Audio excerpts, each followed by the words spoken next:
Family emotions ని జోడించి commercial entertainments ని రూపొందించడంలో సిద్ధహస్తుడు డైరెక్టర్ మారుతి. తొలి చిత్రం ఈ రోజుల్లో సూపర్ హిట్ కావడంతో బిజీ డైరెక్టర్ గా కెరీర్ ఊపందుకుంది. భలే భలే మగాడివోయి బ్లాక్ బస్టర్ కావడంతో అతనికి ప్రశంసలు లభించాయి. ప్రతిరోజు పండుగ అంటూ మరో సూపర్ హిట్ తో ఇండస్ట్రీని ఆకట్టుకున్నాడు. మీడియం రేంజ్ బడ్జెట్ తో సినిమాల్ని రూపొందించడం మారుతి ప్రత్యేకత. మధ్యతరగతి కథల్ని తెలుగుదనం ఉట్టిపడేలా చెప్పడం ఆయన శైలి.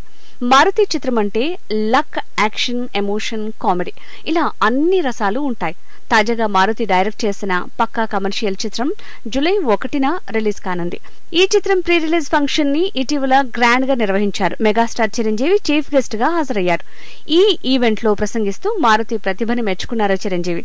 అంతేకాదు మారుతి డైరెక్షన్ లో తనకి నటించాలని ఉందంటూ మారుతికి గ్రేట్ ఛాన్స్ ని ఆఫర్ చేశారు.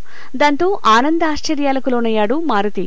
మీడియాకి ఇచ్చిన ఇంటర్వ్యూలో షాకింగ్ కమెంట్స్ చేశాడు. మెగాస్టార్ చిరంజీవి బాహుబలి, ప్రభాస్ చిత్రాల్ని తాను డైరెక్ట్ చేయనున్నానని వెల్లడించాడు.